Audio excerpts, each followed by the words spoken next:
So you're saying that by and large, women are too agreeable to get the pay rises they deserve? No, I'm saying that that's one component of a multivariate equation.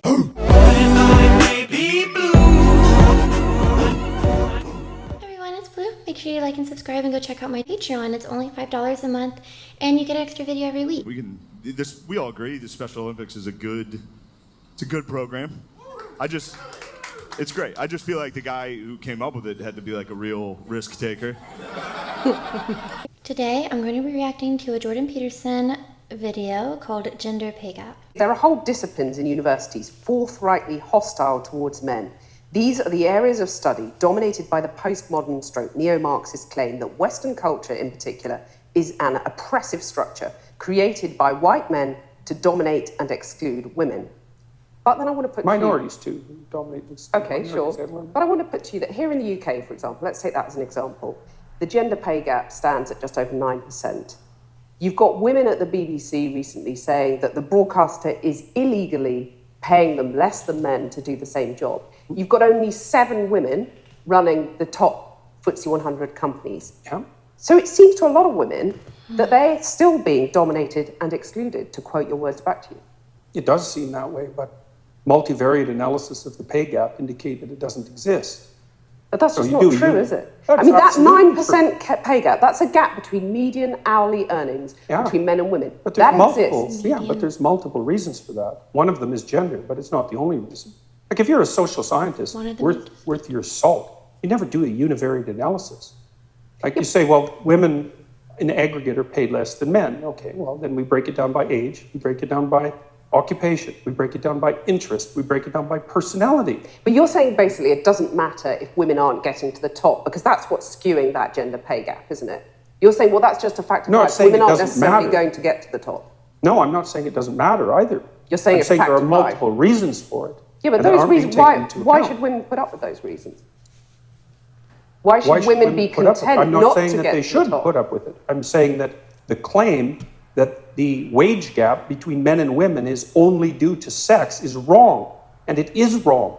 There's no doubt about that. The multivariate analysis have been done.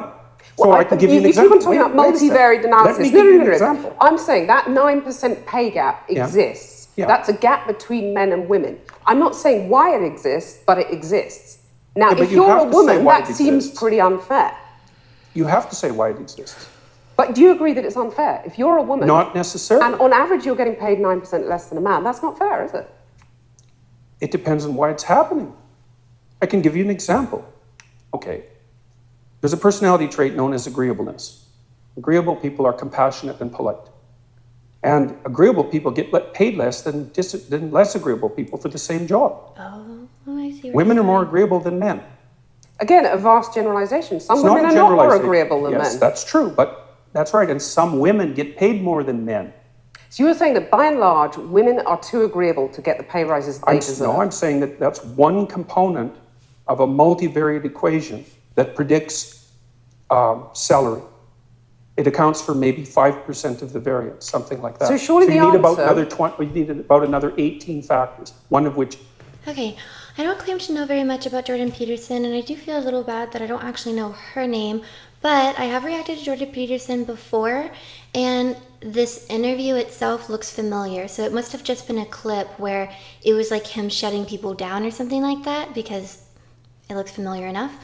So this is the first time that I'm seeing this whole interview as just a conversation, and it is very different. It did take me a little bit to kind of get into it and understand what they're both saying and where she's coming from and what he's coming from, and I do really like how clear and concise, I think I would say, he is about what he's saying and doesn't really over-explain himself, which is kind of a fear because sometimes people who over-explain themselves don't really sound like they know what they're talking about, and I do think that since he's so clear and short and makes very factual small statements, it seems like it would be very hard to debate him as a person.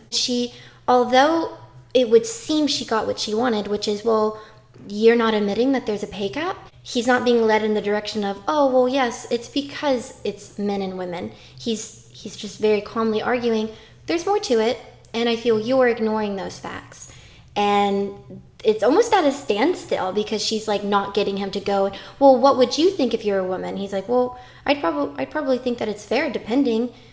It's like almost an awkward conversation because it's not going to the height that I think that maybe you would expect it to. It accounts for maybe 5% of the variance, something like that. So surely the you need about answer- another 20, you need about another 18 factors, one of which is gender. And there is prejudice, there's no doubt about that, but it accounts for a much smaller proportion of the variance in the pay gap than the radical feminists claim. Okay, so rather than denying the pay gap exists, which is what you did at the beginning of this conversation, shouldn't you say to women, rather than being agreeable and not asking for a pay rise, go and ask for a pay rise? Make yourself disagreeable with your boss. Oh, definitely, there's that. But I also didn't deny it existed. I denied it existed because of gender. Okay. See, because I'm very, very, very careful with my words. So the pay gap exists, you accept that. But you're saying, I mean, the pay gap between men and women exists, but you're saying it's not because of gender, it's because women are too agreeable to ask for pay rises. So It's one of the reasons. Okay, one of the reasons. So why not get them to ask for a pay rise? I've Wouldn't done be that, a fairer I've done way of that proceeding? many, many times in my career. And they just I've don't? counseled. Oh, they do it all the time. So one of the things that you do as a clinical psychologist is assertiveness training. So you might say, often you treat people for anxiety, you treat them for depression, and maybe the next most common category after that would be assertiveness training. And so I've had many, many women, extraordinarily competent women in my clinical and consulting practice, and we put together strategies for their career development that involve continual pushing, competing for higher wages, and often tripled their wages within a 5-year period. Teaching And you them how to celebrate that? negotiate. Of course. So do you agree that you would be happy if that pay gap was eliminated completely? Because that's all the radical feminists are saying. It would depend on how it was eradicated and how the disappearance of it was measured. And you're These saying things if you it's at can't- the you cost can't- of men, that's a problem. Oh, there's all sorts of things that it could be at the cost of. It could even be at the cost of women's own interests. So, Because they might not be happy if they get equal pay. no, because it might interfere with other things that are causing the pay gap that women are choosing to do. Like having children. Well, or choosing careers that actually happen to be paid less, which women do a lot of. But why shouldn't women have the right to choose not to have children or the right to choose those demanding They careers? do. They can. Yeah, that's fine. But you're saying that makes them unhappy, by and large. I'm saying no, I'm not saying that. I actually haven't said that so far. You're in the saying program. it makes them miserable. No, I at the said that beginning. what was making them miserable was having weak partners. That makes them miserable. Right. I would say that many women around the age of, I would say between 28 and 32, have a career family crisis that they have to deal with. And I think that's partly because of the foreshortened time frame that women have to contend with. Like, women have to get the major pieces of their life put together faster than men, which is also partly why men aren't under so much pressure to grow up. So because for the typical woman, she has to have her career and family in order pretty much by the time she's 35, because otherwise the options start to run out. And so that puts a tremendous amount of stress on women, especially at the end of their 20s. I think I take issue with the idea of the typical woman. Am I like sweating in this video? I almost feel at the same time that I have nothing to say. I have so much to say, so I'll try to be careful with my words.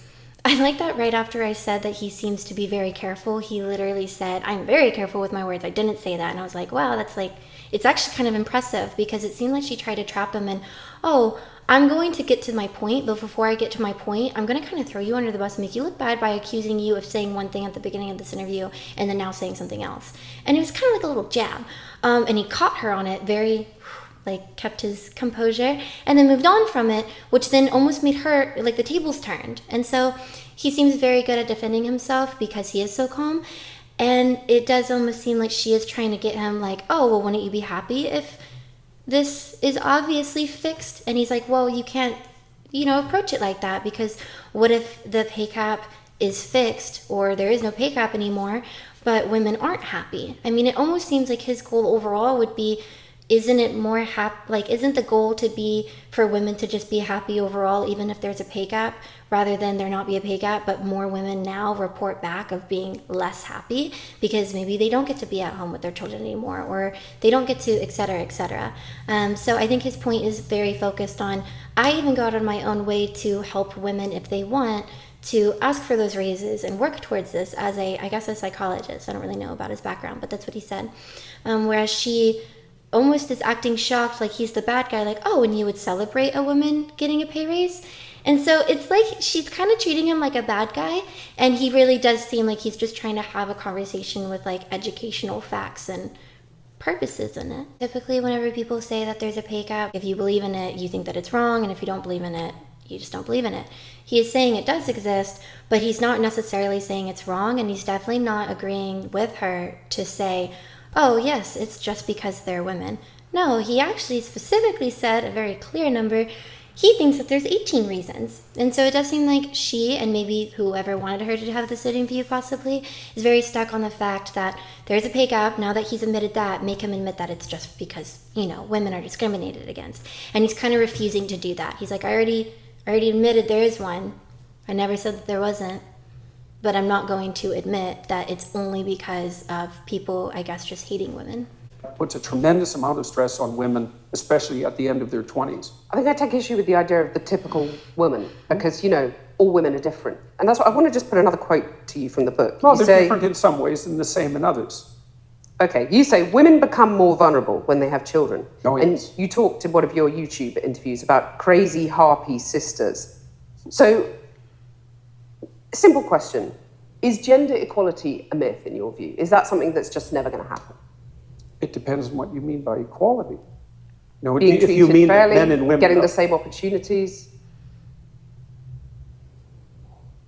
fairly, we could get to a point where people were treated fairly or more fairly. I mean, people are treated pretty fairly in Western culture already, but we can. But they're really not, though, are they? I mean, otherwise, why would there only be 7 women running FTSE 100 companies in the UK? Why would there still be a pay gap, which we've discussed at length? Why are women at the BBC saying that they're getting paid illegally less than men to do the same job? Well, that's not fair, is it? Let's go to the first question. Those are complicated questions. Seven women, repeat that one. There's 7 women running the top FTSE 100 companies in the UK. Okay. Well, the first question might be, why would you want to do that? Why would a man want to do it? I mean, there's a lot of money, it's an interesting job. There's a certain number of men, although not that many, who are perfectly willing to sacrifice virtually all of their life to the pursuit of a high-end career. So they'll work. These are men that are very intelligent. They're usually very, very conscientious. They're very driven. They're very high energy. They're very healthy. And they're willing to work 70 or 80 hours a week, non-stop, specialized at one thing to get to the top. So you're saying women are just more sensible. They don't want that because it's not a nice life. I'm saying that's part of it, definitely. And so I work you don't think there are barriers in their way that prevent them getting to the top of those there are companies? some barriers, yeah. Like men, for example. I mean, to get to the top of any organization is an incredibly competitive enterprise. And the men that you're competing with are simply not going to roll over and say, please take the position. So let me come back to my question. It's absolute all-out warfare. Is gender equality a myth? I don't know what you mean by the question. Men and women aren't the same, and they won't be the same. That doesn't mean they can't be treated fairly. Nice place to end the interview. I don't know everything that's going on in this video, but I thought that he worded his opinions and or facts or his statements all around pretty well and did a decent job at dodging what seems to be her almost trying to, I don't want to use the word accuse, but ruffle up his feathers or something, like, well, you think this, right? Or, well, you'll admit this, right? And it's, I don't want to say a trap, but it is a little guiding, like trying to get him to admit or say things that he's like, that's a little vague and I'm not going to say that. I will say this, but it's not going to be for the reason that you're looking for. So it was kind of a complex interview. It seems like out of 100 men and 100 women, if you asked them, would you want to do this for a job if you were just guaranteed it? And would you want to do this for a job if you were guaranteed it? And these are all the hours you had to work. This is what you have to sacrifice, yada, yada. It seems like he feels, as a fact, that more men would say, yes, I will do that, and less women would. So of course, there's also going to be a gap just because more men want this and or aim for it. And more women than not maybe don't care. Again, not my opinion, just seemed like that's what he was trying to state. And it did seem that she was a little bit more so stuck on, okay, but it exists, and isn't that wrong? And he just had all of these different explanations for, well, is it wrong if this is technically what women want? Are you going to tell a stay-at-home mother that she should be aiming for a job and or higher salary, or you shouldn't be a teacher, you should be this, therefore make more money. I mean, what if some people want those lesser paying jobs, or they want to go home early so they can see their kids, or even be at home so they can cook dinner for their husband? Like, everybody always wants different things, and I think that's just what he was trying to express. But hope you guys liked it regardless. If you have not already, make sure you like and subscribe. Go check out all of my links, and I'll see you all next time. My baby blue.